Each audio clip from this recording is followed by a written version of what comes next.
রাসূলুল্লাহর সাথে আল্লাহ রাব্বুল আলামিন গোটা জগৎকে সম্পৃক্ত করেছেন, এটা হচ্ছে সবচেয়ে বড় বিষয়। অন্য নবীদের সাথে শুধু মানুষ সম্পৃক্ত। 2,24,000 পয়গাম্বরের শুধু একজন নবীর সাথে আল্লাহ গোটা জগৎকে মিলিয়ে দিয়েছেন। সুবহানাল্লাহ। আমার রাসূলের পদতলে গোটা জগৎকে আল্লাহ সাদকা করে দিয়েছেন। সে নিরিখে কিছু কথা শোনার চেষ্টা করব আমরা, যে রাসূলুল্লাহকে আল্লাহ আমাদের জন্য কত বড় রহমত করেছেন, আমরা সেই রহমত থেকে কি কি পাচ্ছি।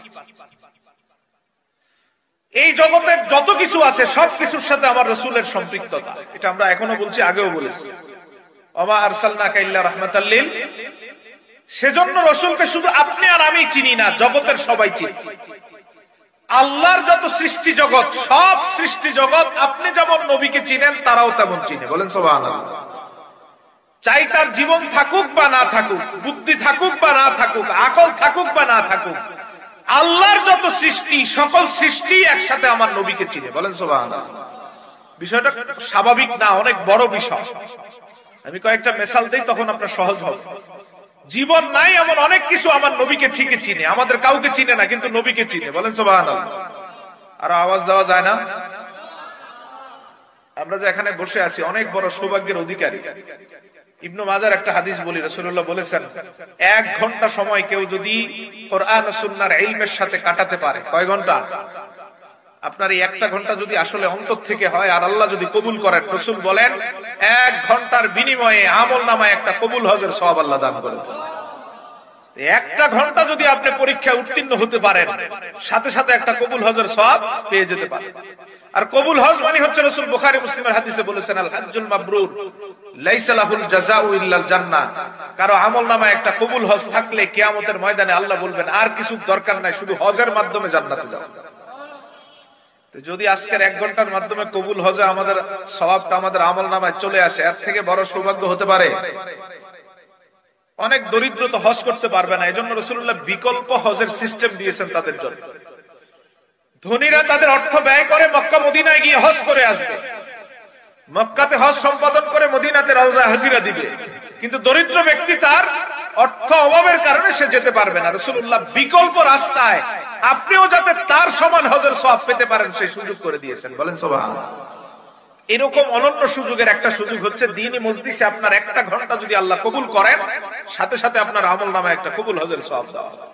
আরো সুযোগ আছে, প্রতিদিন আল্লাহ রাসূল রেখেছেন দরিদ্র ধনী সবার জন্য। ইবনে মাজাহ এবং তিরমিজি হাদিসে রাসূল বলেন, ফজরের নামাজ কেউ যদি জামাতে আদায় করে, তারপর যদি ইশরাক পর্যন্ত সে ওই জায়গাতে বসে জিকির আজকার করে, এরপর 2 রাকাত বা 4 রাকাত, সর্বনিম্ন 2 রাকাত নামাজ সূর্য উদয়ের 15 থেকে 23 মিনিট পরে পরে, রাসূলুল্লাহ বলেন হাজ্জাতাম মাবরুরাতান তাম্মাতান তাম্মাতান তাম। অন্য বর্ণনায় হাজ্জাতান ওয়া উমরা।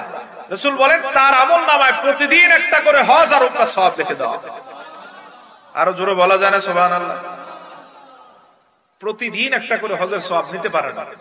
তা আপনি টাকার অভাবে যেতে পারবেন না, আক্ষেপ করার কিছু নাই, বিকল্প সিস্টেম রাসূল দিয়ে দিয়েছেন। আরেকটা সিস্টেম রাসূল বলেন, 2টা হলো, 3 নাম্বারটা বলে আমরা সামনে যাই।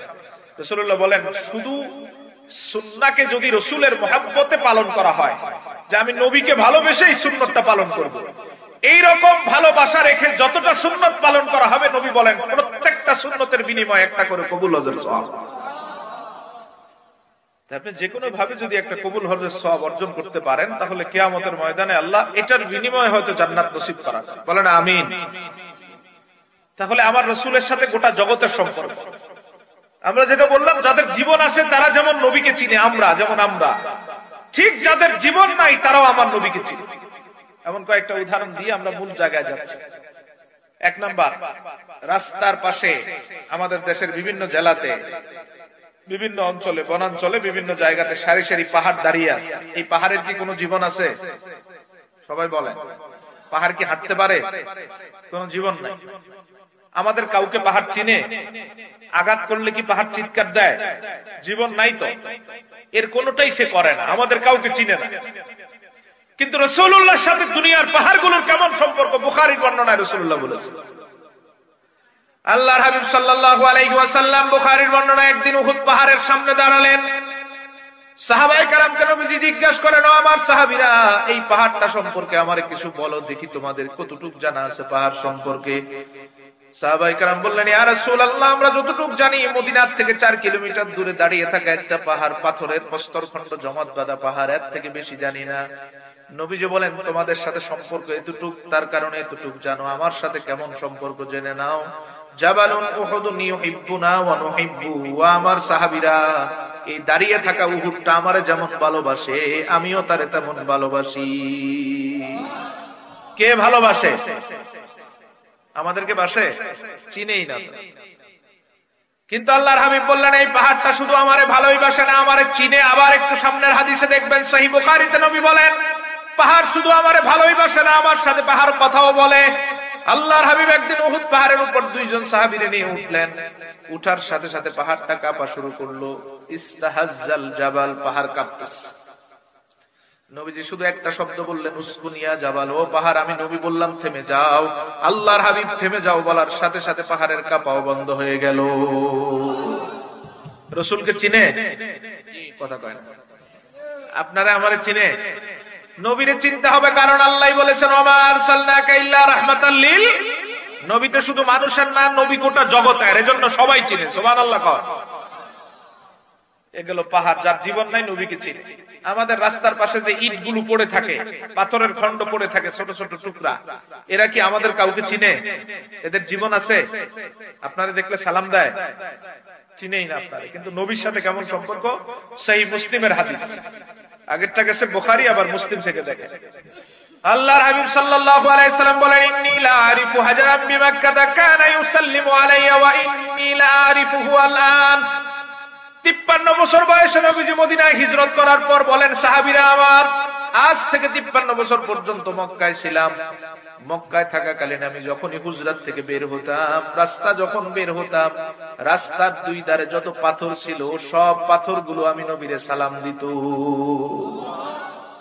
বুঝেন? কথা বুঝতেছেন তো? কে সালাম দেয়? আপনারে দেয়? কোন পিসা বুজুর্গে দেয়? কাউকে চিনে? নবীকে ঠিকই চিনে। সুবহানাল্লাহ কর। এবার সামনের হাদিস, যেটাকে ইবনে কাসির রাহমাতুল্লাহ আলাইহি বর্ণনা করেন, পাথর শুধু আমার নবীকে সালামি দেয় না। মুসলিমের বর্ণনায় যেটা দেখলাম, আমার নবীও বলেন, ইন্নী লা আরিফুহু আল-আন। জীবনে যতটা পাথর আমি নবীরে সালাম দিয়েছে, সে এখন যেখানেই থাকুক, আমি নবী তারে এখন চিনি। সুবহানাল্লাহ কর। নবীরও পাথর চিনে, নবীও পাথরকে। আসেন মক্কা, মদিনায়, নবী বলেন, মদিনার থেকে বলে দিতে পারি এখন কোনটা কোন জায়গায়। বুঝেন নাই? সুবহানাল্লাহ তো বললেন না। মদিনার থেকে বলে দিবে মক্কার কোন পাথরটা কোন জায়গায় আছে, যেটা নবীরে একবার সালাম দিয়েছে, ওই সব পাথর। বলি সুবহানাল্লাহ। তো পাথর নবীরে চিনে কিনা? জীবন আছে? নাই, কিন্তু নবীকে ঠিকই চিনে। ওয়া মা আরসালনাকা ইল্লা রাহমাতাল লিল। ইবনে কাসির যে হাদিসটা বর্ণনা করেন, সেখানে দেখবেন নবীর সাথে পাথর কথাও বলে। আবু জাহেল আল্লাহর হাবিবের সামনে মুষ্টিবদ্ধ করে কয়েকটা পাথরের খণ্ড এনে বললেন, মুহাম্মদ, আমার হাতে কি বলো দেখি। নবীজি মুস্কি হেসে বললেন, আবু জাহেল, আমার বলা লাগবে না, তোমার হাতের মুঠের বিষয়টাই বলে দিবে আমি কে। আমি বলবো না, তোর হাতের মুঠ থেকে আওয়াজ হবে। আবু জাহেল একবার হাতের মুষ্টির দিকে তাকায়, আবার নূরের চেহারার দিকে তাকায়। রাসূলুল্লাহ কথা বন্ধ করার সাথে সাথে হাতের মুখ থেকে আওয়াজ বের হলো, আশহাদু আল্লা ইলাহা ইল্লাল্লাহু মুহাম্মাদুর রাসূলুল্লাহ। 3 বার। কয়বার? কে বলতেছে? কে বলতেছে? নবী একটু ইশারা দিয়েছেন, জবান দিয়ে বলেন নাই যে পাথর কথা বল।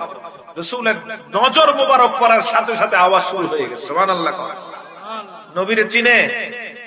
3 নাম্বার হাদিস, আবু বকর সিদ্দিক রাদিয়াল্লাহু তাআলা আনহু বলেন, সুনান দারিমিতে ইমাম দারি বর্ণনা করেন, আল্লাহর হাবিব সহ আমরা মদিনার চত্বরে বসে আছি, বালির উপরে বসে আছি নবীজি সহ। হঠাৎ আমাদের সাথে কথা অবস্থায় নবীজি, নূর নবী আমার বালির ভিতরের একটা পাথরের খণ্ডরে হাত দিলেন। হাত দেওয়ার পরে আমরা দেখছি, আমরা যেই শব্দে জিকির করি, পাথর একই শব্দে জিকির শুরু করলো। আমরা শুনতেছি কান। পাথর নবীর চিনে কিনা? এর জীবন আছে? কারণ আমার আরসালনাকা ইল্লা রাহমাতাল লিল, তিনি তো শুধু আমাদের না, তিনি পাথরেরও পাহাড়েরও। সুবহানাল্লাহ। 3 নাম্বার, এই যে বোতলের পানি, এটা কি জীবন আছে? জোরে বলেন। আপনারা আর আমরা চিনে? ধরেন আমি এখন বললাম যে আমার পানির পিপাসা লাগছে, আমার মুখে চলে আসবে না? আপনি বললে আসবে? কি করতে হবে? আমাদেরকে তার কাছে আসতে হবে, ঠিক কিনা? চিনে না, কিন্তু রসুলের সাথে কেমন সম্পর্ক? নবীকে চিনে? অন্তর থেকে আওয়াজ দিবেন আপনার, এটা আকীদার সাথে সংযুক্ত বিষয়। এই পানি আমাদের কাউকে চিনে না, বিশ্বের কাউকে চিনে না, কিন্তু নবীকে চিনে। সহিহ বুখারীর 3টা হাদিস থেকে দলিল নেন আল্লাহর হাবিব সাল্লাল্লাহু আলাইহি ওয়াসাল্লামের সাহাবীরা 3 দিনের একই ঘটনা। একদিন নবীর সাথে 300 জন সাহাবী আছেন, আরেকদিন হুদাইবিয়ায় 1500, আরেকদিন নবীর সাথে আছেন 1400 সাহাবী। কয় দিনের ঘটনা? 3 দিনের একই ঘটনা। দেখবেন পানির সাথে নবীর কেমন সম্পর্ক। সাহাবায়ে কেরাম এসে নবীজিকে বললেন, ইয়া রাসূলুল্লাহ, সফরে আসলাম, পানি নাই, পানি শেষ। আশেপাশে অনেক দূর খুঁজে আসলাম, কোথাও একটা কূপের সন্ধানও পাই নাই। পানির অভাবে আমাদের জীবনগুলো ওষ্ঠাগত, পানির অভাবে আমাদের ঘোড়াগুলো মাটিতে পড়ে আছে, উঠার শক্তি পায় না। ইয়া রাসূলুল্লাহ, পানি যদি না পাই আমাদের কি অবস্থা হবে? কিভাবে আবার মদিনায় যাব? ঘোড়াই তো চলে না।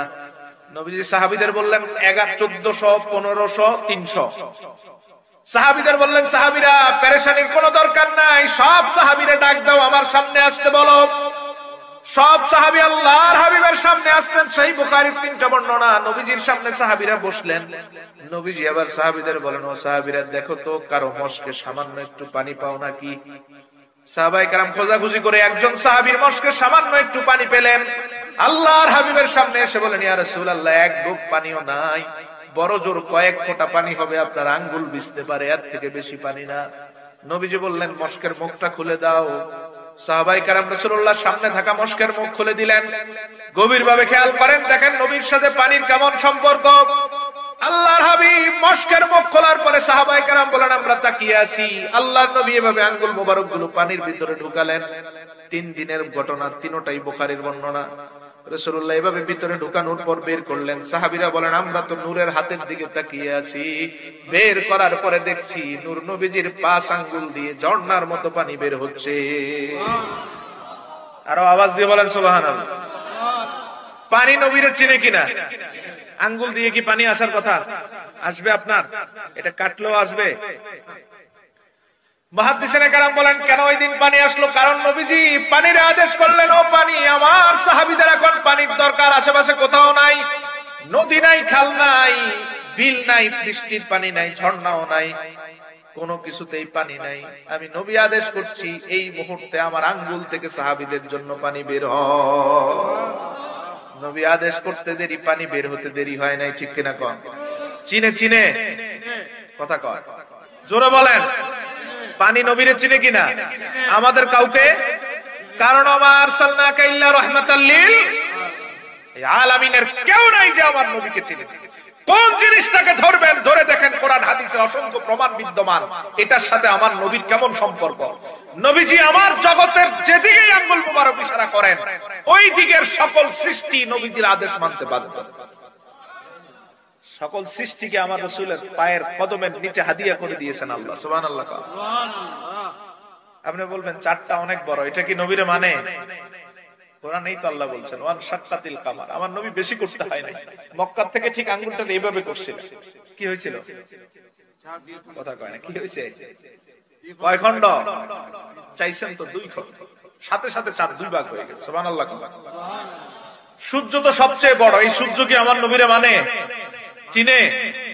কেমন ভাবে চিনে? ইবনে সাদ সহিহ বর্ণনায় বর্ণনা করেন, আলী রাদিয়াল্লাহু তাআলা আনহুকে একদিন আল্লাহর হাবিব একটা কাজে পাঠানোর কারণে আলী আসরের নামাজ পড়তে পারে নাই। সূর্যটা ডুবে গেল, কান্না করে নবীজির সামনে এসে বললেন, ইয়া রাসূলুল্লাহ, সূর্য ডুবে গেছে, আসর পড়তে পারে নাই, কি হবে আমার অবস্থা?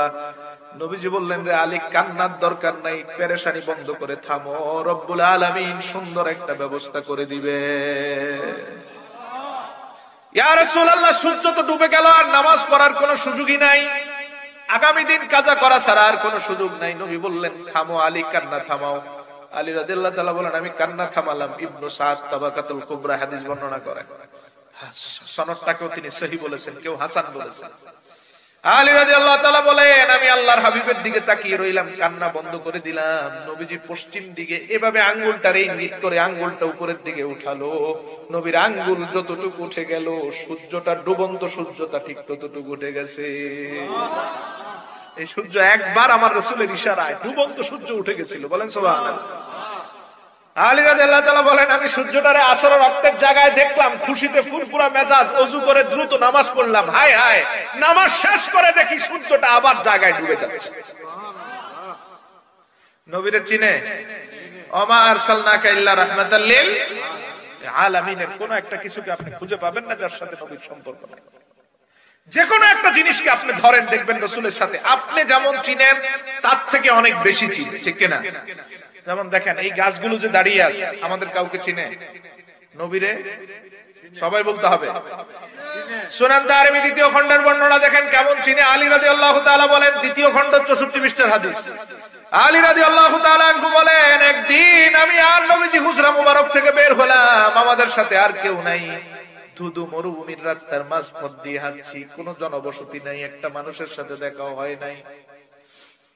হুজরা থেকে বের হয়ে নবীজি যতটুকু রাস্তা হাঁটলেন, পুরো রাস্তাতে নবীজি বলতেছেন, ওয়া আলাইকুমুস সালাম, ওয়া আলাইকুমুস সালাম, ওয়া আলাইকুমুস সালাম। আলী কোন একটা মানুষও নাই, কেউ সালাম দেয় না, নবী জবাব দিচ্ছেন। এত সালাম দেয় কে আর নবীও কার জবাব দিচ্ছেন আমি বুঝি। মনের সান্ত্বনা দিতাম, যদি একটা মানুষের সাথে দেখা হতো, একটা সালামের আওয়াজ কানে আসে। কোন সালামের আওয়াজ নাই, কিন্তু নবীর জবাব বন্ধ নাই। সুবহানাল্লাহ। আলী রাদিয়াল্লাহু তাআলা আনহু বলেন, এত সালাম কোত্থেকে আসে আমি হিসাব মিলাতে পারি না। অনেকক্ষণ ধরে দেখছি নবীজি শুধু সালামের জবাব দিয়ে যাচ্ছেন। এবার আমি নূরের চেহারার দিকে তাকিয়ে বললাম, ইয়া রাসূলুল্লাহ, এত সালাম দেয় কে, জবাব কার দেন? আমি তো কোনো সালাম শুনি না। নবীজি আবার বলছেন, সুনান দারিমির বর্ণনা, রে আলী, হুজরা থেকে এই পর্যন্ত আসলাম, যতটুকু রাস্তা পার হলাম, আমার রাস্তার দুই পাশে যত দূরেই হোক এমন কোন গাছ নাই যেই গাছগুলো আমারে সালাম দিচ্ছিল না। কে সালাম দেয়? আপনারে দেয়? কোন মোল্লা মৌলবীরে, কোন ইমাম খতিবরে, কোন পিশাবকে? কাউকেই চিনে না। কারে চিনে? রাহমাতুল লিল আলামিন, আল্লাহ যার সাথে আলামিনের সম্পর্ক করেছেন, গাছ নবীকে চিনে। সুবহানাল্লাহ। নবীর সাথে কত গভীর সম্পর্ক দেখেন। আপনার সাথেও, আপনিও এমন গভীর সম্পর্ক নবীর সাথে করতে পারেন নাই। সামান্য একটা সৃষ্টি গাছ। আনাস ইবনে মালিক বলেন, আমার নবী যদি কোনো গাছের দিকে আঙ্গুল এভাবে ইশারা দেন, গাছটা মাটির থেকে উপরে নবীর কদমে চলে আসে। চিনে চিনে। একজন ইহুদি রাসূলুল্লাহর সামনে এসে বললেন, মুহাম্মদ, আমি তো তোমার নবী হিসাবে মানি না। নবী বললেন, কেন তুমি আমারে মানো না? আল্লাহ তো আমার শেষ নবী হিসাবে পাঠালেন। ইহুদি বলেন, মুজামাল কবির ইমাম তাবরানী হাদিসটা বর্ণনা করেন, ইমাম বাইহাকি দালাইলুন নবুওয়াত বর্ণনা করেছেন। নবীজি বলেন, কি করলে তুমি আমারে মানবা? ইহুদি বলেন, ওই যে গাছটা দেখা যায়, ওই গাছ যদি আপনার স্বীকৃতি দেয় আমিও মানবো। সুবহানাল্লাহ। গাছ কি স্বীকৃতি দিবে? হ্যাঁ, রাসূলুল্লাহ বললেন, ঠিক আছে, কুল্লি তিলকা শাজারাতি রাসূলুল্লাহ ইয়াদউ, তুমি গাছটার কাছে যাও। কেমন সম্পর্ক দেখেন, ভালোবাসার কি মহব্বতের সম্পর্ক। তুমি গাছটার কাছে যাও, গিয়ে বলো, মুহাম্মদ মুস্তাফা সাল্লাল্লাহু আলাইহি সাল্লাম তোমারে তার কাছে ডাকতেছে। কাকে বলবে? জোরে কাকে বলবে? আসবে গাছ? কি মনে হয়? আপনি ডাকেন তো আসে কিনা? সারাদিন যে চিল্লান, নবী আমার মতোই মানুষ, আমার মতোই মানুষ, আপনিও ডাক দেন গাছকে, দেখেন আসে কিনা। দাবি তো করেন আপনার মতো মানুষ, তো দেখেন আপনি ক্ষমতাটা দেখান। নাউজুবিল্লাহ। কম নবী কি আমাদের কারো মতো? সবাই বলেন না, আমাদের কারো মতো? আপনার আমার মতো হওয়া দূরে থাক, আমি বলি আল্লাহর সৃষ্টি জগতের এমন কোন নবীও নাই আমার নবীর মতো, এমন কোন রাসূলও নাই আমার রাসূলের মতো। আপনি তো অনেক দূরে। কোন নবীও নেই আমার নবীর মতো, তিনি সব নবীরও নবী। সুবহানাল্লাহ। আল্লাহর হাবিব সাল্লাল্লাহু আলাইহি সাল্লাম বললেন, যাও গাছটার কাছে যাও, গিয়ে ডাক দাও, গাছের শুধু বলবা নবী তোমারে ডাকতেছে। ইহুদি পরে সাহাবী হয়ে গেলেন, তিনি বলেন, আমি গাছটার কাছে গিয়ে গেলাম, নবীজি যা বলতে বললেন তাই বললাম। হায় হায়, আজীব বিষয়, আমি তাকিয়ে আছি। ফামালাতিশ শাজারা আন ইয়ামিনিহা ওয়া আন শিমালিহা, গাছটা একবার ডান দিকে ঝুঁকলো, আবার বাম দিকে ঝুঁকলো, শিকড় গুলোকে উপড়ে আমার চোখের সামনে নবীর কদমে এসে হাজির হয়ে গেল। শুধু হাজির হয় নাই, পাতাগুলোকে মাটির দিকে দিয়ে বলে আসসালামু আলাইকা ইয়া রাসূলুল্লাহ।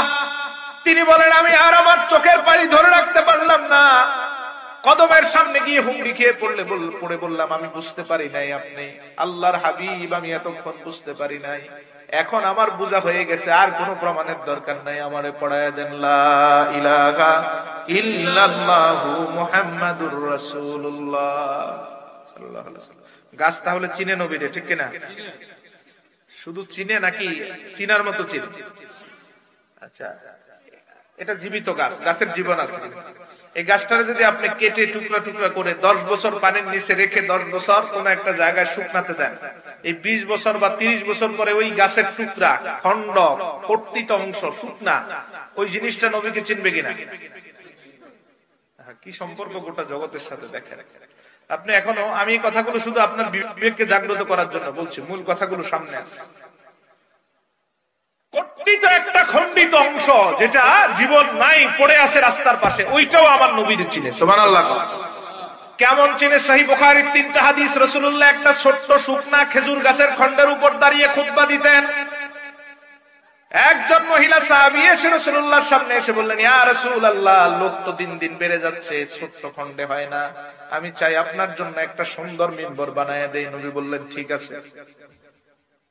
মহিলা সাহাবিয়া মিম্বর বানিয়ে নবীর জন্য পাঠিয়ে দিলেন। সাহাবীরা খেজুরের খণ্ডটাকে সরিয়ে দিয়ে ওই জায়গাতে মিম্বরটারে স্থাপন করলেন, ইসলামের প্রথম মিম্বর। আল্লাহর হাবিব শুক্রবার জুমার নামাজের সময় বের হলেন, হুজরা থেকে বের হয়ে মিম্বরে উঠলেন। মুয়াজ্জিন আযান শুরু করলো, আযান দেওয়ার পরে নবী মাত্র খুতবা শুরু করেছেন। ফাহান্না কাহান্নিল আশরার, 10 মাসের একটা উটনি যেমন প্রসবকালীন জোরে জোরে চিৎকার দেয়, নবীজি শুধু নাহমাদুহু শুরু করার পরে খেজুরের খণ্ডটা এমন জোরে আওয়াজ শুরু করলো। কে কে? খণ্ড। সাহাবায়ে কেরাম বলেন বড় আজীব হয়ে গেলাম আমরা, আমাদের কান্দে বিশ্বাস করতে পারি না। একবার গাছটার দিকে তাকাই, আবার নূরের চেহারার দিকে তাকাই, একবার গাছের দিকে তাকাই, কান্না আসছে, আমাদের কানে কান্না আসছে, মানুষের চেয়েও প্রকট আওয়াজ, আবার নূরের নবীর চেহারার দিকে তাকাই। রাসূলুল্লাহরে দেখলাম খুতবা বন্ধ করে আল্লাহর হাবিব গাছটার কাছে চলে গেলেন, ডান হাত মোবারক গাছটার উপর বুলিয়ে দিলেন। নবীজির হাত লাগার সাথে সাথে কান্নাও বন্ধ হয়ে গেল। চিনে নবীরে? এটা তো মরা কাঠের খণ্ড, এই যে কাঠের খণ্ড আছে না, চিনে চিনে অন্তরটারে পরিশুদ্ধ করে। পৃথিবীর এমন কোন উপাদান নাই যার সাথে রাসূলের সম্পর্ক নাই। সুবহানাল্লাহ। এই সম্পর্কের ঘোষণা দেওয়ার জন্যই সূরা আম্বিয়ার 107 নম্বর আয়াত, ওমা আরসালনাকা ইল্লা রাহমাতাল লিল, গোটা জগতের সাথে আপনার সম্পর্ক। আল্লাহর হাবিব সাল্লাল্লাহু আলাইহি ওয়াসাল্লামের পরে কান্না বন্ধের পরে বসে কিছুক্ষণ কথা বললেন। কি করলেন? কার সাথে কথা বলতেছেন? কথা তো মানুষের সাথে বলে, নবীজি গাছের সাথেও বলেন। সুবহানাল্লাহ। কথা বন্ধ হওয়ার পরে নবীজি আবার মিম্বরে ফিরে আসলেন, খুতবা শেষ করলেন। নামাজ শেষ করার পরে সাহাবীরা গিরনে দিয়ে ধরলেন নবীজির। মুসনাদে আহমদের বর্ণনা, ও নবী, 3টা কাজ আজকে ঘটলো, কোনোটাই বুঝলাম না, সব মাথার উপর দিয়ে গেছে। 1 নাম্বার, আপনি খুতবা শুরু করলেন, জীবনে তো কখনো কাঠের খণ্ডরে কান্না করতে দেখি নাই, আপনি খুতবা শুরু করার সাথে সাথে ওই কাঠের খণ্ডটা কেন এত জোরে চিৎকার করলো কিছুই বুঝি নাই। নবীজি বলেন 1 নাম্বার প্রশ্নের জবাব, ও আমার সাহাবীরা, এতদিন তো কাঠের খণ্ডের উপর আমার কদম মোবারক রেখে খুতবা দিতাম, আজকে যখন আমার কদমের স্পর্শ গাছ না পেল, আমার বিরহ বেদনায় কান্না শুরু করে দিল। সুবহানাল্লাহ। গাছের এই মরা কাঠের খণ্ড চিনে কিনা নবীরে? নবী আসে নাই, পাটা দেয় নাই, এজন্য কান্না শুরু করছে। সহিহ বুখারী 3টা বর্ণনা আছে। ইয়া রাসূলুল্লাহ, তাহলে দ্বিতীয় প্রশ্ন, আপনি কেন তার হাতের উপর, আপনি কেন তার হাতে, তার গায়ের উপরে এভাবে হাত বুলালেন, কান্না আবার বন্ধ হয়ে গেল? রাসূলুল্লাহ সাল্লাল্লাহু আলাইহি ওয়াসাল্লাম বলেন, লাউলাম আস্তাদিন গুলাহান্না ইলা ইয়াউমিল কিয়ামাহ, আমারে এমন ভালোবাসে গাছের খণ্ডটা, আমি যদি হাত বুলায় না দিতাম, কিয়ামত পর্যন্ত আমার বিরহে কান্না করতেই থাকতো। নবীরে চিনে? কথা কয় না, চিনে চিনে। লাউলাম আস্তাদিনহু লাহান্না ইলা ইয়াউমিল কিয়ামাহ, মুসনাদে আহমদ সহিহ হাদিস। আমি হাত না লাগালে কিয়ামত পর্যন্ত কেউ নাই তার কান্না বন্ধ করবে। ইয়া রাসূলুল্লাহ তার সাথে কথা বললেন। 3 নাম্বার দেখলাম কি কথা হলো, নবী বলেন 2টা প্রস্তাব তারে আমি দিলাম, এক নাম্বার আমি তারে বললাম দুনিয়াবি প্রস্তাব, তুমি যদি চাও আমার ভালোবাসার প্রতিদান স্বরূপ তোমারে আমি মদিনায় একটা জায়গায় লাগিয়ে দেই, কিয়ামত পর্যন্ত আল্লাহ তোমার জীবন দিবেন, সবুজ পত্র পল্লব থাকবে, ফল থাকবে, তোমার মৃত্যু হবে না। নবীজি বললেন সাহাবীদের, এবার দ্বিতীয় প্রস্তাব দিলাম, এটা আখিরাতের প্রস্তাব। দুই নাম্বার তারে বললাম, এবার দুনিয়া যদি না নাও আখিরাতের একটা সুযোগ দেই, তুমি জান্নাতে আমার পাশে একটু জায়গা পাবা। সাহাবীরা কে রাসূলুল্লাহ কোনটা নিছে? নবী বলেন, সে আমারে বলল আমার দুনিয়ার দরকার নাই, আমি চাই জান্নাতে আপনার পাশে একটু জায়গা। সহিহ ইবনে হিব্বান 6595 নম্বর হাদিস। এই হাদিসটাই যখন হাসান আল বসরি রাহমাতুল্লাহি আলাইহির সামনে বলা হতো, ওই দিন তিনি আর কোনো কথা বলতে পারতেন না, হু হু করে শুধু কান্না করতেন, চোখ দিয়ে শুধু পানি বের হতো, আর কোনো কাউকে চিনতেন না, কথাও বলতেন না। পরবর্তীতে তিনি যখন শান্ত হতেন, ছাত্ররা এসে জিজ্ঞেস করতেন, আর কোনোদিন তো এত কান্না করতে দেখি না, আজকে কেন এত কান্না করেন? এই হাদিস বললেই কেন এত কান্না করেন? হাসান আল বসরি প্রখ্যাত তাবী, অসংখ্য সাহাবীদেরকে যিনি দেখেছেন, তিনি বলেন, গাছ যদি আমার নবীর জন্য কান্না করে জান্নাতে নবীর পাশে জায়গা পেতে পারে, আমি কেন কান্না করলে আমার আল্লাহ আমার নবীর পাশে আমার জায়গা দিবেন না? ওই গাছটার কথা স্মরণ হলে আমার চোখে পানি আসে। এই পানির উসিলায়ও যদি আল্লাহর নবীর সাথে আমার জান্নাত হয়, সুবহানাল্লাহ। একটা গাছ যদি কান্না করে জান্নাত পেতে পারে, আমি তো উম্মত, আমি তো আরো আগে জান্নাত পাবো, ঠিক কিনা? চিন্তা ভাবনা কেমন, আর আপনার ভাবনা কেমন দেখেন। আমার আপনার চোখ দিয়ে তো কখনো নবীর মহব্বতে পানি বের হয় না, রাসূলুল্লাহর ভালোবাসায় কখনো তাহাজ্জুদের মুসল্লায় আমাদের চোখ দিয়ে পানি আসে না, আল্লাহর কাছে কখনো চোখের অশ্রু দিয়ে বলি না আল্লাহ নূরের চেহারাটা আমার চোখের সামনে একটা বার দেখো। বলছি কোনদিন? নবীকে যে ভালোবাসে, নবী সাথে সাথে ভালোবাসার জবাব দেয়। এটা হচ্ছে রাসূলুল্লাহ পবিত্র শান মোবারক। ওই যে দেখেন না, নবী কখনো খুতবার মিম্বর থেকে জীবনেও নামেন নাই, কখনো জুমার খুতবা বন্ধ করেন নাই, উল্টো বলেছেন, ইজা খাতাবাল ইমাম লা সালাতা ওয়ালা কালাম। ইমাম খুতবা দিলে কোনো নামাজও চলবে না, কথাও চলবে না, চুপ করে খুতবা শুনতে হবে। সেই জায়গা থেকে রাসূলুল্লাহ খুতবা বন্ধ করে গাছের কাছে চলে গেলেন। মুহাদ্দিসিনে কেরাম বলেন, এটা হচ্ছে নবীর ভালোবাসার প্রতিদান। কেউ যদি আমার নবীরে ভালোবাসে, নবীজি জবাব দিতে দেরি করেন না, সুবহানাল্লাহ। আপনি ভালোবেসে দেখেন রাসূলের চেহারা মোবারক আপনার চোখের সামনে আল্লাহর হাবিব তুলে ধরবেন, আল্লাহ তুলে ধরবেন, আল্লাহর হাবিব আপনার জিয়ারত করবেন। এটা প্রমাণিত এবং বাস্তবিক সত্য কথা। আল্লাহর ওলিরা রাসূলের ভালোবাসা দিয়েই বেলায়েত পেতেন এবং নবীর চেহারা মোবারক এমনিতে না। এবং কত ভালোবাসেন আপনারা। মুসনাদে আহমদের হাদিস দেখেন, নবী বলেন, মান সাল্লামা আলাইয়া, আগে সহিহ মুসলিম একটা বলি, রাসূল বলেন, মান সাল্লামা আলাইয়া মাররাতান সাল্লামাল্লাহু আলাইহি আসরা মাররা।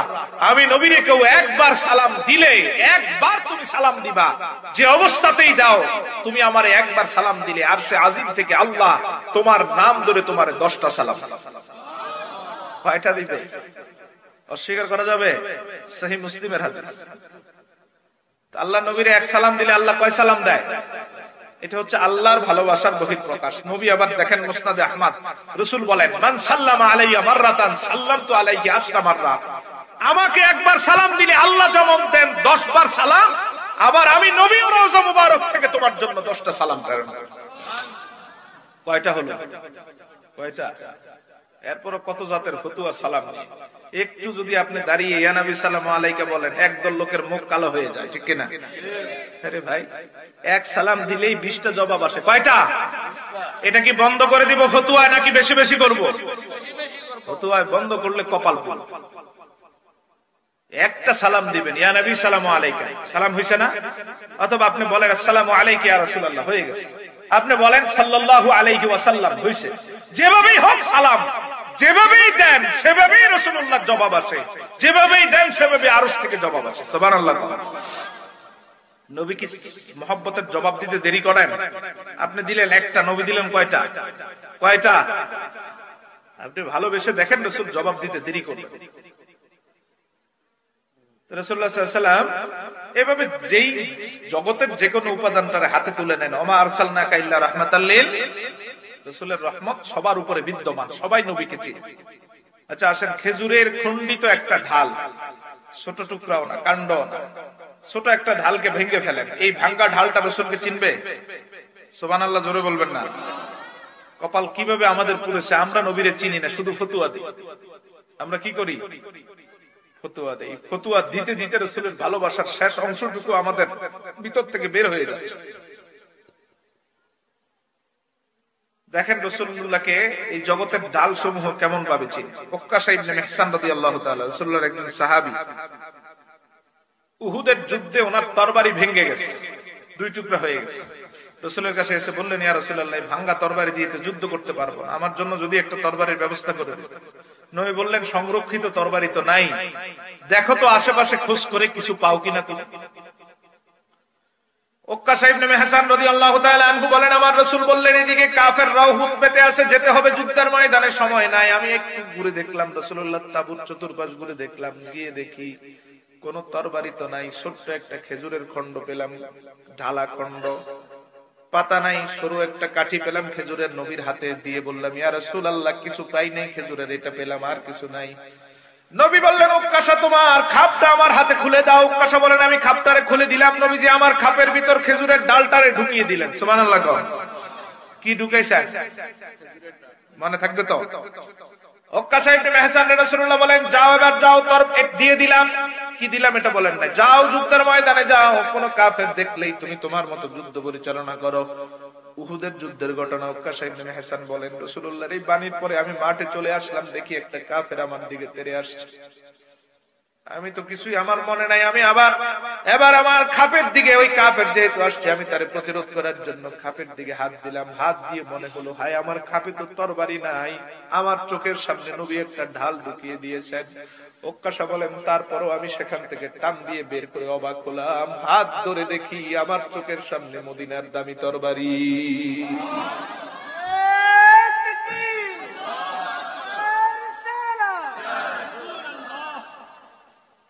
ডাল নবীরে চিনে তো? আপনি চিনেন? আপনি শুধু ফতুয়া নিয়ে আসেন। উক্কাশা ইবনে মিহসান এই উহুদের যুদ্ধে তিনি শাহাদাত বরণ করেছেন, কিন্তু ওনার তরবারিটা আবু বকরের খেলাফত পর্যন্ত সংরক্ষিত রেখেছেন সাহাবীরা। রিদ্দার যুদ্ধে এই তরবারি অনেক সাহাবী ব্যবহার করেছেন। সুবহানাল্লাহ। আসলে কি ঢাল? আসলে নবী বলছেন, ও ঢাল আমার আদেশ হয়ে যা তরবারি, সাথে সাথে তরবারি। সুবহানাল্লাহ। পৃথিবীর এমন কোন বালিকণা নাই যে বালিকণা আমার নবীর চিনে না। সুবহানাল্লাহ। জীবন্ত প্রাণী যেমন নবীরে চিনে। রাসূল হাঁটতেছে বাগানে, বুখারী, এক ওট রাসূলুল্লাহ এসে বসলেন গাছের নিচে, রাসূলের পায়ের কাছে এসে চোখের পানি ছেড়ে কান্না শুরু করছে। কে কান্না করতেছে? রাসূল সাহাবীদের বললেন, ওই যে ঘরটা দেখা যায়, ওই ঘরে ওটের মালিকটা আছে, তাকে ধরে নিয়ে আস। সুবহানাল্লাহ। ওই ঘরে যে মালিক আছে এটা জানে কেন? নবীজি এটা কেমনে জানে? আল্লাহ জানাইছেন। পৃথিবীর কোন জ্ঞান আল্লাহ রাসূলকে অদৃশ্য রাখেন? আউয়াল আখির সকল জ্ঞান আল্লাহ দিবেন। দিবেন কে? এই জ্ঞানের মালিক কে? তোমার এত গা জ্বলে কেন? দিবেন আল্লাহ, পেয়েছেন নবীজি, এটা মানতে তোমার এত সমস্যা কোথায়? রাসূল বলেছেন, উতীতু ইলমাল আউয়ালিন ওয়াল আখিরিন, আমার সৃষ্টির শুরু থেকে শেষ সব জ্ঞান আল্লাহ দিয়ে দিয়েছে। এই হাদিসটা সহিহ হাদিস। ইন্নাল্লাহা যাওয়ালিয়াল আরদ, আরেকটা হাদিসে নবী বললেন, গোটা পৃথিবীটাকে আল্লাহ আমার সরিষার দানার মতো ছোট করে আমার হাতের সামনে তুলে ধরে। আমি সব জেনে গেলাম, এটা আবু তিরমিজির হাদিস। তোমার এত সমস্যা কি ভাই? নবীজি একটু যদি আল্লাহ জ্ঞানের পরিধি নবীজিকে বেমেসাল দান করেন, আমাদের কোনো সমস্যা আছে? হিংসা করে কোনো লাভ আছে? দিলেন কে? হিংসা করবা তো জলপুরে সরকার হয়ে যাবে। আল্লাহর হাবিব সাল্লাল্লাহু আলাইহি সাল্লাম বললেন, ওই ঘরে যাও, গিয়ে বলো, গিয়ে দেখবে মালিক তারে ধরে আমার কাছে নিয়ে আসে।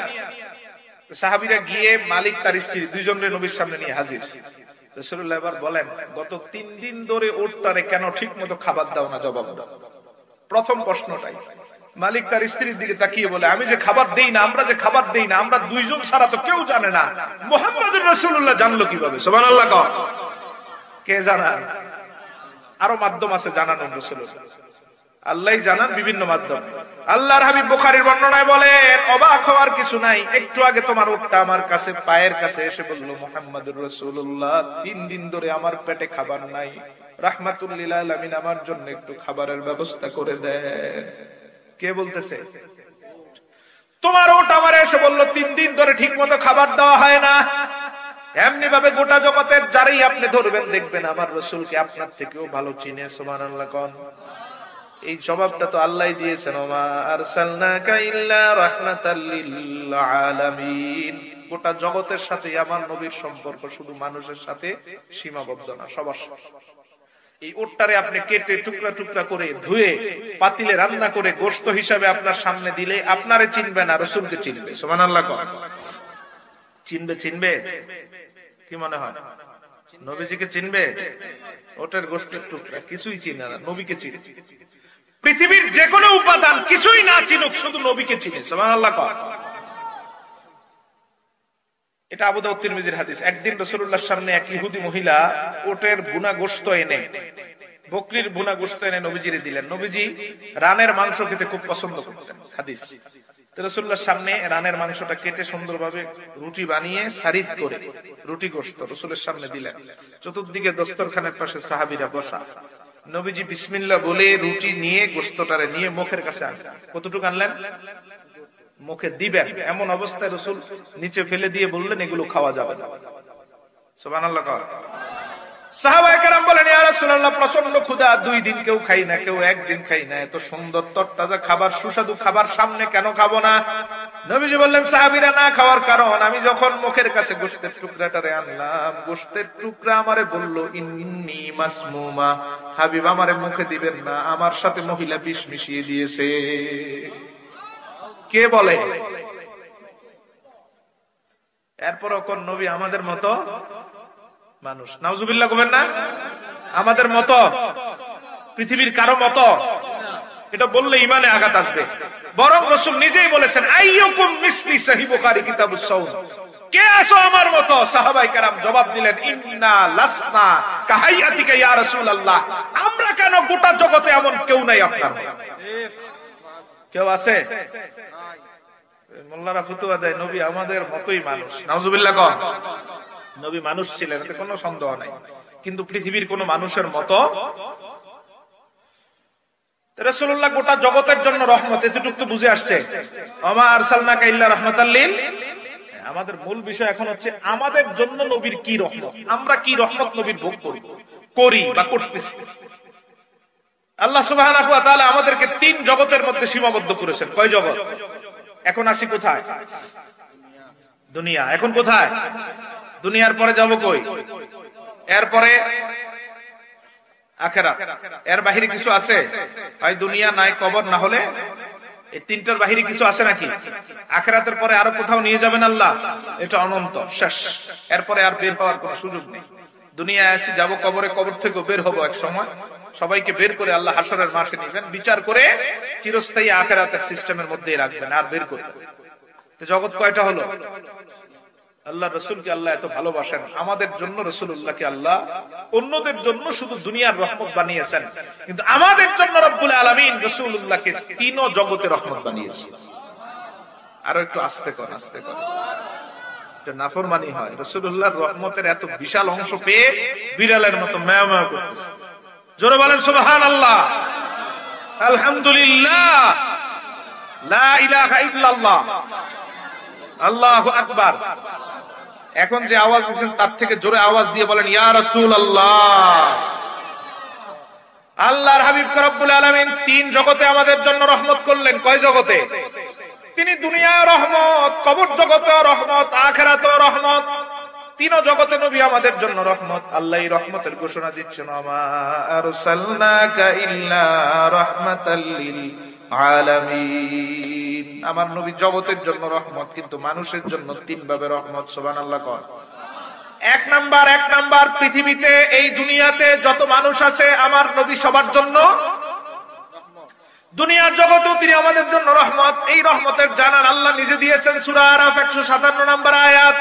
রব্বুল আলামিন আমাদেরকে জানান দেন তোমাদের হাবিব তোমাদের জন্য কেমন রহমত। ওয়ায়াদাউ আনহুম ইসরাহুম ওয়াল আওলাল আল্লাতী কানাত আলাইহিম। তিনি এত বড় রহমত তোমাদের জন্য, যিনি চেয়ে চেয়ে তোমাদের মাথার উপরের সব কষ্টগুলো দূর করে দিয়েছে। কষ্ট হবে তোমাদের, কান্না করতেন নবীজি, আর আমার নবীর চোখের পানির কারণে আমি আল্লাহ তোমাদের সব মাথার দুঃখ কষ্টগুলো দূর করে দিয়েছি। সুবহানাল্লাহ। কষ্টকার, কষ্টকার বুঝেন না? এ ভাইরা দাঁড়াই থাকবেন, কষ্ট তো হয় আপনাদের, কষ্টটা আপনাদের হচ্ছে। ভিতরে চলে আসেন, বসে শোনেন। আপনি ভিতরের নিয়ামতটাও পাচ্ছেন, আওয়াজটাও পাচ্ছেন, মাহফিলও শোনা হবে। আল্লাহ বলতেছেন ওয়ায়াদাউ আনহুম ইসরাহুম ওয়াল আগলাল আল্লাতী কানাত আলাইহিম, তিনি এত বড় রহমত, যেই রহমত তোমাদের মাথার উপরে সব কষ্ট দূর করে দিয়েছে। কোন নবীর উম্মতের মাথার উপর থেকে নবীরা এত বেশি কষ্ট দূর করতে পারেন নাই, আর আল্লাহর নবী একটা কষ্ট আমাদের মাথার উপর রেখে যান নাই। এজন্যই তিনি রাহমাতুল লিল আলামিন। ওয়া মা আরসালনাকা ইল্লা রাহমাতাল লিল আলামিন। তিনি রহমত, তিনি কি? দুনিয়ার কত বড় রহমত, কত বড় বড় কষ্ট আমাদের জন্য নবী দূর করতেন। দুই তিনটা উদাহরণ দেই। এক নাম্বার, কাপড়ে যদি কোনো নাজাসাত লাগে, এই নাজাসাত নিয়ে নামাজ পড়লে হবে? নাজাসাত মানে প্রস্রাব বা পায়খানা, এগুলো নিয়ে নামাজ পড়লে হবে? সব নবীর যুগে নামাজ ছিল। কোরআনের অনেক আয়াত আছে। ইসমাঈল আলাইহিস সালাম তার সন্তানদের নামাজের কথা বলেছেন, ইব্রাহিম আলাইহিস সালাম বলেছেন ওয়া'মুর আহলাকা বিস-সালাহ, এরকম অনেক আয়াত আছে। আল্লাহ বলছেন তোমার পরিবারকেও নামাজের আদেশ দাও, ইব্রাহিম আলাইহিস সালামকে বলছেন। তা নামাজ ছিল কিনা? নাকি আমাদের নতুন? মুসা আলাইহিস সালামের যুগে 2 ওয়াক্ত ছিল, আমাদের 5 ওয়াক্ত। ওয়াক্ত ভিন্ন ছিল কিন্তু নামাজ ছিল। সব নবীর উপর তাহাজ্জুদ ফরজ ছিল। নামাজের ক্রাইটেরিয়া ভিন্ন ছিল কিন্তু নামাজ ছিল, পবিত্রতাও ছিল। দেখেন, আমরা যত সহজে পবিত্র হতে পারি, কোন নবীর উম্মত এই ব্যাপারে এত সহজ পায়? আবু দাউদের কিতাবুস সালাত, কিতাবুত তাহারাতের বর্ণনা, ইযা আসাবাতিল বাউলু ফি সিয়াবি আহাদিহিম ফাকাতাউ মা আসাবাহুমুল বাউল। আল্লাহর নবীর আগে যত নবী দুনিয়ায় আসলেন, সব নবীর উম্মতের ব্যাপারে আল্লাহর আদেশ ছিল, নবীর উম্মতেরা কাপড়ে যদি কোনোভাবে প্রস্রাবের ফোঁটা পড়ে যায়, কোনোভাবে যদি নাজাসাত লেগে যায়, তাহলে এটার পবিত্রতার একটাই মাত্র রাস্তা, যেই জায়গায় প্রস্রাব লাগবে এটা কেটে ফেলে দাও। সহজ না কঠিন? ধরেন 2 ফোঁটা প্রস্রাব এসে আপনার জামায় লাগছে, এখন আল্লাহর বিধান কেটে ফেলে দেন, আর অন্য কোনো বিকল্প রাস্তা নাই। সহজ না কঠিন? নাতি কোলা নিছেন, পুরো জামা প্রস্রাব করেছে, আল্লাহর বিধান ফাকাতাউ মা আসাবাহুমুল বাউল, প্রস্রাব যতদূর যাবে ততদূর কেটে ফেলে দিতে হবে। মানে জামার এই পুরো প্রথম অংশ কেটে ফেলে দিতে হবে। এটা পরা যাবে? আর এই জামা কি আর পড়তে পারবেন? সহজ না কঠিন? কত নবী আল্লাহর দরবারে বলল, আল্লাহ আমার উম্মতের এই কষ্টটা দূর করে দেন। এটা অনেক বড় কষ্ট, যার কারণে অনেক উম্মত পবিত্রতার ভয়ের কারণে নামাজের কাছে আসে না। এবার আল্লাহর হাবিবের পালা, কারো জন্য আল্লাহ সহজ করেন নাই, সবার জন্য একই বিধান রেখে দিলেন। আবু দাউদ, আল্লাহর হাবিব আল্লাহর দরবারে বললেন, আল্লাহ আমার উম্মতের জন্য কষ্ট হয়ে যাবে যদি কাটার ব্যবস্থা রাখেন। আমার উম্মত পারবে না, নামাজের কাছেও আসতে চাইবে না। আর উম্মতের জন্য নামাজ যদি সহজ না হয়, জান্নাতে যাওয়াটাও সহজ হবে না। আমি চাই আপনি জান্নাতের জন্য নামাজ সহজ করেন, নামাজের জন্য পবিত্রতা সহজ করেন। আল্লাহর হাবিব যেহেতু আল্লাহর কাছে চাইলেন, এবার আল্লাহ আল্লাহর হাবিবের সাথে কেমন করলেন? আমাদের কষ্ট কমানোর জন্য আল্লাহর নবী আল্লাহর কাছে চাইলেন। বুখারীর বর্ণনা, এবার আল্লাহ আল্লাহর নবীরে বলেন, হাবিব আর কোন নবীর জন্য আমি সহজ করি নাই, আপনার রহমতটারে বড় করে দিলাম। আপনার উম্মতের গায়ের জামায় 1-2 ফোঁটা নয়, পুরা জামাটাও যদি প্রস্রাবের বালতিতে ভিজিয়ে রাখা হয়, সেখান থেকে উঠানোর পরে কাটতে হবে না, সামান্য পানি দিয়ে দেওয়ার পরেই পরিষ্কার। এবার কঠিন, এবার কি? তো এই কঠিন থেকে সহজটা পাইলেন কার কারণে? কার কারণে? যার কারণে পাইলেন তিনি রাহমাতুল লিল। আল্লাহ এটাই বলছেন, আয়াদাউ আনহুম ইসরাহুম ওয়াল আগলাল আল্লাতী কানাত আলাইহিম। এরকম হাজার হাজার কষ্ট তোমাদের মাথার উপর থেকে তিনি দূর করলেন, তিনি রাহমাতুল লিল। কষ্ট হবে তোমাদের, সহ্য হচ্ছে না, নবীর আল্লাহর কাছে কান্না করেন। এরকম একটা দুইটা জায়গা না, হাজার হাজার জায়গা। 2 নাম্বার, এখানে আসার নামাজের জামাত হইছে? এখানে এখানে আচ্ছা, এখানে হইলে কি নামাজটা হইতো? কি কম কথা কোন সবাই? রাস্তার পাশে কোন এক জায়গায় দাঁড়িয়ে নামাজ পড়লে হবে কিনা? আপনি যেখানে মন চান সেখানে দাঁড়াইলে নামাজ হবে কিনা? কোন নবীর উম্মত এই সুযোগটা পায় নাই। আমরা যেখানে দাঁড়াই সেখানেই নামাজ হয়, যেখানে ইচ্ছা করি সেখানেই নামাজ পড়তে পারি। বুখারী, সব নবীদের ব্যাপারে আল্লাহর আদেশ ছিল, নবী কর্তৃক নির্ধারিত নির্ধারিত জায়গায় গিয়ে নামাজ পড়তে হবে, তোমার ইচ্ছা মতো যে কোনো জায়গায় দাঁড়ালে হবে না। ধরেন সিলেটের সব মানুষ, বা সিলেট না, প্রত্যেক থানা ভাগ করি। এটা কোন থানা? মোগলা বাজার। আচ্ছা, আপনি তো কাছে, আপনার এখান থেকে বেশি দূরে না। অনেক গ্রাম আছে, তারা 10-12 কিলোমিটার দূর হয় থানা থেকে, হয় না? আল্লাহর বিধানটা যদি আমাদের জন্য আগের নবীদের মতো হতো, পুরা থানার মানুষ এক জায়গায় গিয়ে 5 ওয়াক্ত নামাজ পড়তাম, সহজ হইতো না কঠিন হইতো? 12-14 কিলোমিটার অনেক দূরের গ্রাম আছে, একবারে প্রান্তিক থানা থেকে। এরা ফজরের নামাজের জন্য রাতে ৩টায় রওনা দিতে হতো, ঠিক কিনা? কথা কথা সহজ না কঠিন? যেটা কঠিন বলতেছেন এটাই ছিল নিয়ম, সিস্টেম। মুসা আলাইহিস সালাম, ঈসা পর্যন্ত, আদম থেকে ঈসা রুহুল্লাহ পর্যন্ত এটাই নিয়ম। নির্ধারিত জায়গায় গিয়ে নামাজ পড়তে হবে, নিজের মন মতো যে কোনো জায়গায় দাঁড়ালে নামাজ হবে। এবার আল্লাহর হাবিব দেখলেন আমার উম্মতের জন্য কষ্ট। নবীজি আল্লাহর দরবারে বললেন, আল্লাহ আমি চাই আমার উম্মতের নামাজের জায়গাগুলো সহজ করে দেন, ছোট করে দেন, যাতে বাসার থেকে দ্রুত নামাজ পড়তে পারে। সুবহানাল্লাহ। কোন নবীর জন্য আল্লাহ সহজটা করেন নাই, উম্মতের মাথার উপরের কষ্ট দূর করেন নাই। কিন্তু আল্লাহর হাবিব যখন আল্লাহর দরবারে বললেন, বুখারীর বর্ণনা দেখেন আল্লাহ কেমন জবাব দেন। আল্লাহ বলেন, ওয়াজুইলাত লিয়াল আরদু কুল্লুহা মাসজিদান ওয়া তুহুরা। আমার হাবিব বলেছেন নামাজের জায়গা ছোট করার জন্য আমি এর থেকে বড়টা দিব আমার নবীরে। ও নবী, ঘোষণা দিয়ে দিচ্ছি আজকের পরে আর ছোট কতটুকু করবো সীমানা দিলাম না, বরং আপনার উম্মতের জন্য এই প্রথম গোটা দুনিয়াটার এই মসজিদ বানায় দিলাম। আমি চাইলাম একটু ছোট করার জন্য, আল্লাহ দিয়ে দিলেন গোটা দুনিয়াটাই মসজিদ। সুবহানাল্লাহ। এবার সহজ না কঠিন? কার কারণে? কার কারণে? যার কারণে পেলাম তিনি রাহমাতুল লিল। মাথার উপরের এই কষ্টটা আমার নবী সহ্য করেন না, আল্লাহর কাছে বললেন, আল্লাহ দূর করে দিলেন। এমন একটা দুইটা না, হাজার হাজার। ৩ নাম্বার, আমাদের উম্মতের বয়স আমার উম্মতি মিন 60 ইলা 70। ইবনে মাজাহ, রাসূল বলেন আমার উম্মতের গড় আয়ু হবে 60 থেকে 70। কতটুকু গড় আয়ু? কত? আর বনি ইসরাইল কেউ 400-500 বছর হায়াত পাইছে, ঠিক না? বুখারী, বনি ইসরাইলের কোন কোন উম্মত এমন আছে টানা 100 বছর একটা গুনাহ করেন নাই, একটা না আল্লাহর ইবাদত করছে। আর আমাদের এমন একটা দিনও নাই গুনাহ নাই, ঠিক কিনা? হয় চোখ দিয়ে করি, না হয় মুখ দিয়ে মিথ্যা বলি, হয় গীবত করি, দুইজনের মাঝে ঝগড়া লাগাই, কাউকে গালি দেই, আছে না?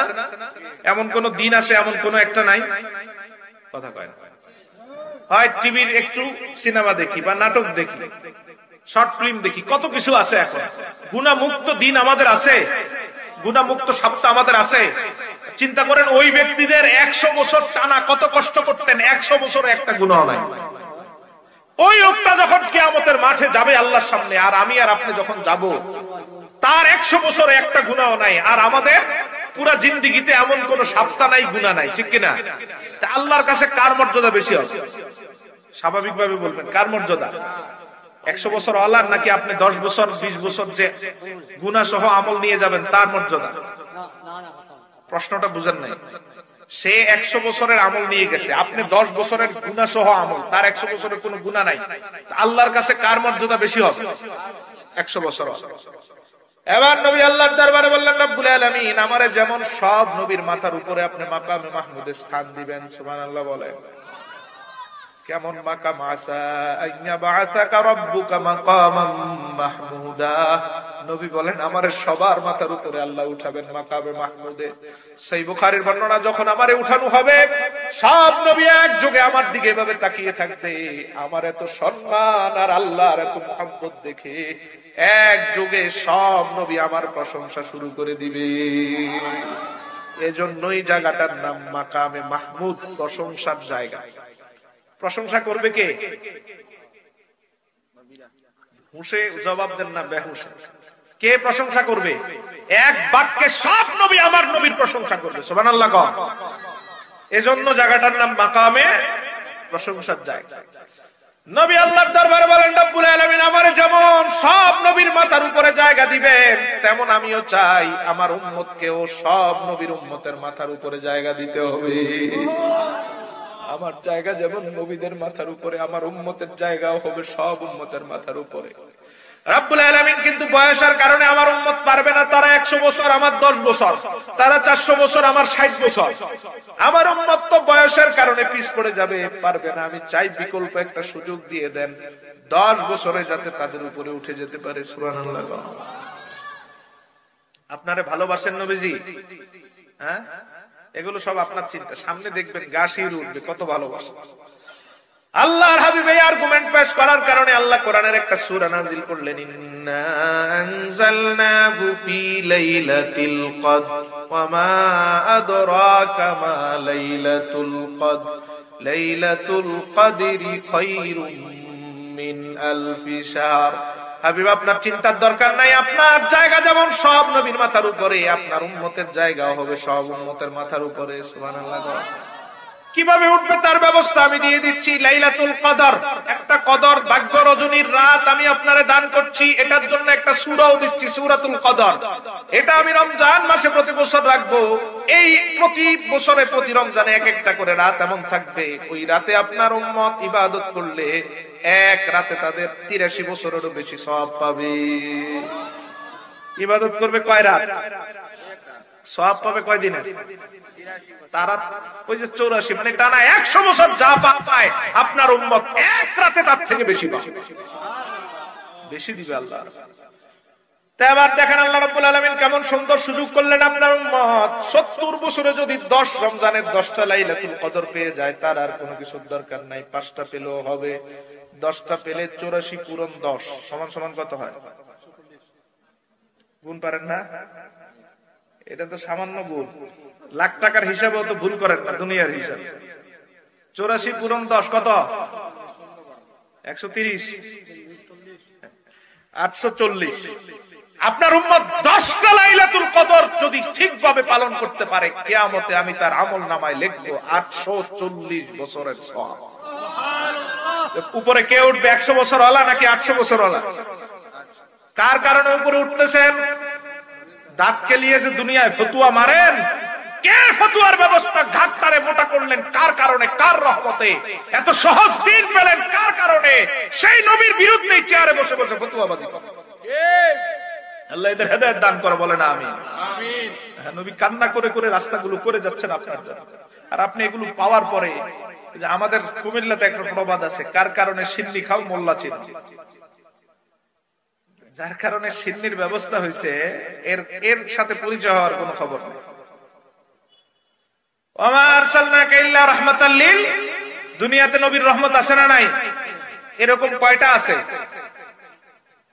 অগণিত, অগণিত। এগুলো তো মাত্র 3টা বলে আল্লাহ স্পষ্ট বলে দিয়েছেন, ওয়ায়াদাউ আনহুম ইসরাহুম ওয়াল আগলাল আল্লাতী কানাত আলাইহিম। যত কষ্ট ছিল আমার রহমতের নবী সব দূর করে দিয়েছে। কষ্ট কার? আমাদের। দূর করছেন কে? তিনি রহমত। দুনিয়ার কষ্ট নিয়ে আর সামনে যাচ্ছি না, কারো 2টা জগৎ রয়ে গেছে। এবার 2 নাম্বার জগৎ। 2 নাম্বার জগতের নাম বারজাক। 2 নাম্বার জগতের নাম কি? 2 নম্বর জগতের নাম এই বারজাকেরই অপর নাম কবর। কবর জগৎ যেতে হবে না আমাদের? দুনিয়াতে নবী রহমত। এবার প্রশ্ন, বারজাকি জগতে নবী রহমত কিনা?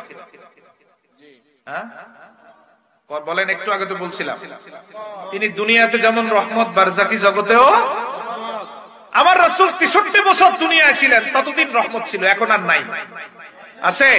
আচ্ছা, কোরআনের আয়াতটা কি এখনো আছে? আয়াত যতদিন থাকবে রাসূলের রহমত ততদিন। কিয়ামত পর্যন্ত আয়াতের উপর কেউ হাত দিতে পারবে না, বিদায় কিয়ামত পর্যন্তই নবীর রহমত থাকবে। নবী এখন কোথায়? নবী এখন কোথায়? কথা কয় না, সবাই বলেন, এটা তো সহজ প্রশ্ন। কোথায়? মদিনায়। কোথায়? কিভাবে আছেন? মরে গেছেন? কিভাবে? সবাই বলতে হবে, নবী জিন্দা নাকি মরা? সবাই আবার বলেন, জিন্দা না মরা? আমি যদি বলি নবী মরে গেছেন, আমার পক্ষে কে কে থাকবেন? হাত তোলেন। একটাও নাই, একজনও নাই। আলহামদুলিল্লাহ কর। খবিসদের আকীদা থেকে আল্লাহ আমাদের নিরাপদ রেখেছেন, আবার আলহামদুলিল্লাহ।